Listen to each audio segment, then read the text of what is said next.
Masih bersama kami di Metro Siang, kali ini bersama saya Febrian Ahmad dan kita akan membahas masih berkaitan dengan gempa bermagnitudo 5,6 di Kabupaten Cianjur, Jawa Barat yang sempat menghancurkan puluhan ribu rumah warga dengan tingkat kerusakannya mulai dari ringan, sedang hingga berat. Dan juga kawasan terdampak gempa Cianjur ini khususnya Kecamatan Cugenang disebut sebagai kawasan yang rawan akan bencana gempa sehingga warga yang tinggal di sana perlu untuk direlokasi ke tempat yang lebih aman dari ancaman dan juga bahaya gempa bumi.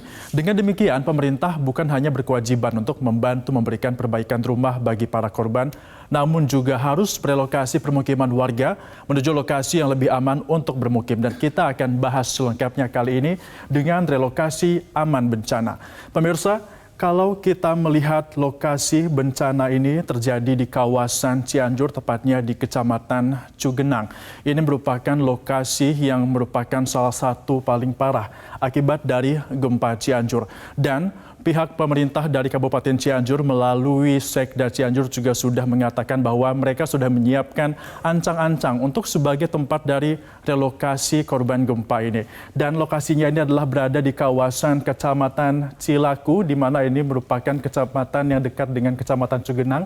Dan jaraknya antara kedua ini adalah sekitar 10 sampai dengan 12 km saja. Sehingga meskipun jaraknya ini adalah 10 sampai dengan 12 km, namun juga dikatakan bahwa ini jauh lebih aman dibandingkan dengan Kecamatan Cugenang yang dikatakan dekat dengan sejumlah sesar yang berbahaya bagi masyarakat jika nanti gempa di kemudian hari akan terjadi. Dan tentunya perlu diingat juga bahwa saat ini kita masih berada di masa tanggap darurat dan juga rancangan relokasi ini nantinya akan berbarengan dengan proses pencarian korban dan akan dilakukan saat fase rekonstruksi bagi warga yang rumahnya rusak akan segera dimulai oleh pemerintah.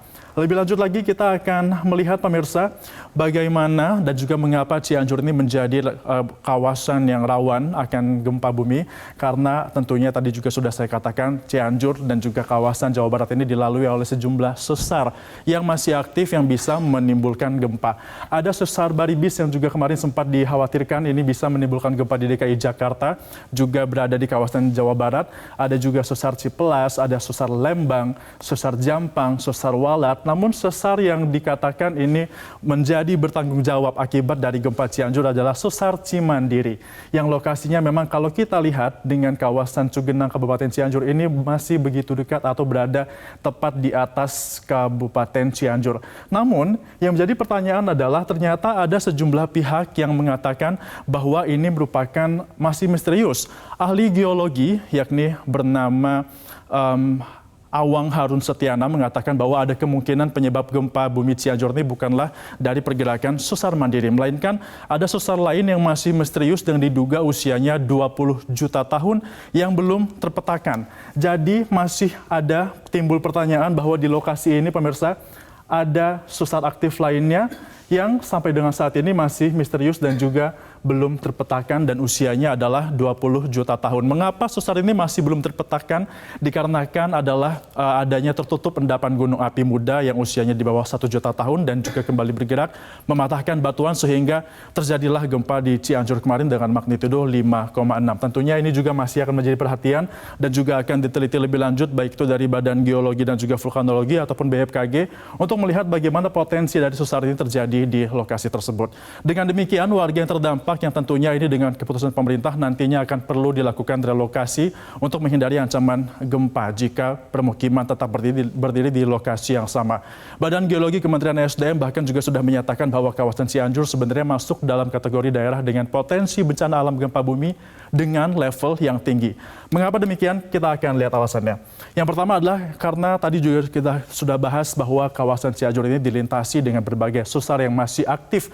Ada sesar Baribis, ada juga sesar Cimandiri dan juga sesar misterius yang masih dalam proses penelitian dari pihak pemerintah.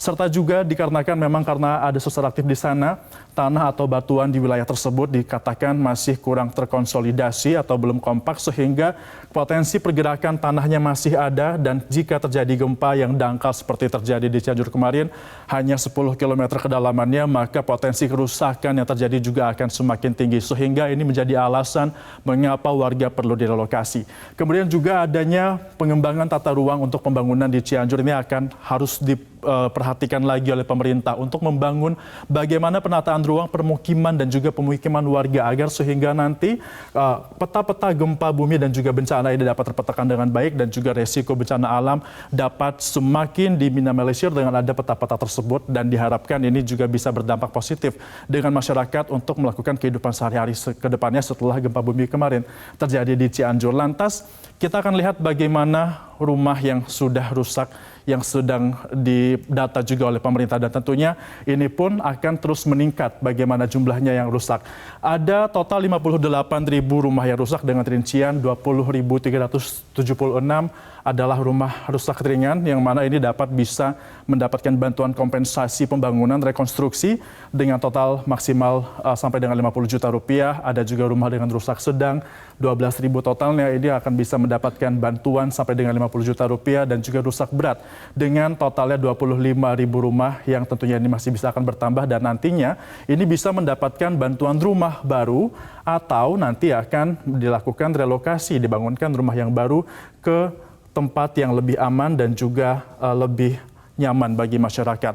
Namun kalau misalnya saat ini pemerintah juga masih terus mendata rumah-rumah ini apakah layak untuk mendapatkan bantuan atau tidak, dan kalau misalnya Anda khawatir, ternyata juga bisa masyarakat secara proaktif mengajukan perbaikan rumah melalui aplikasi yang bernama Rutena. Aplikasi Rutena ini merupakan aplikasi yang dikembangkan oleh pihak dari pemerintah melalui Ditjen Perumahan Kementerian PUPR, yang juga nantinya di sini akan bisa Anda download melalui Play Store atau melalui website di rutena.perumahan.pu.go.id.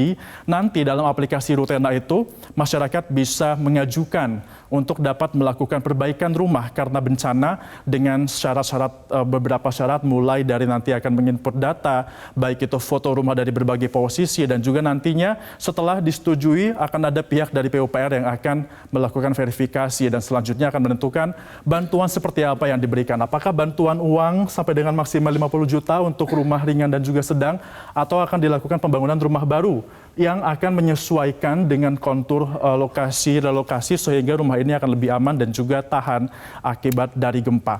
Nah, kalau nanti ternyata bantuannya adalah bantuan rumah yang baru, nantinya Kementerian dari PUPR ini juga sudah memiliki rancangan bagaimana rumah baru ini dapat dilakukan ataupun dibangun dengan cara yang aman serta hasil yang lebih maksimal.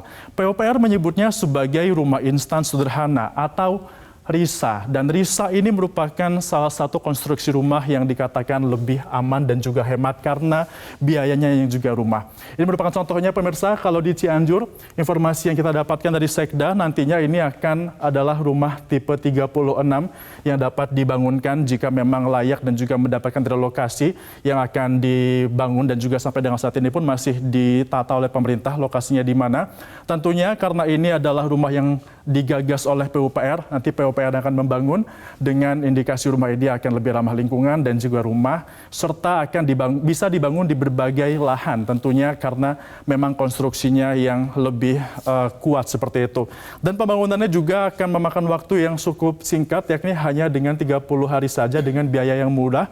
Kalau biasanya Anda membangun rumah itu bisa sampai ratusan juta, namun rumah RISA ini dibangun hanya dengan uang ataupun anggaran per rumahnya 60 sampai dengan 70 juta rupiah, yang tentunya ini bisa dibongkar pasang, dan tenaga yang digunakan untuk membangun rumah RISA ini juga cukup sedikit, hanya 3 orang saja, serta rumah RISA ini juga yang menjadi menarik adalah bisa menjadi rumah tumbuh. Artinya ketika rumah RISA ini dibangun oleh pemerintah, nanti bukan hanya menjadi rumah sementara saja, namun juga tetap bisa dikembangkan dengan keluarga yang tinggal di sana. Jika nanti memiliki anak lebih, maka bisa dikembangkan lagi sehingga rumah RISA bisa berdampak bukan hanya sebagai rumah pengganti, namun juga rumah tumbuh tempat masyarakat tinggal sehari-hari.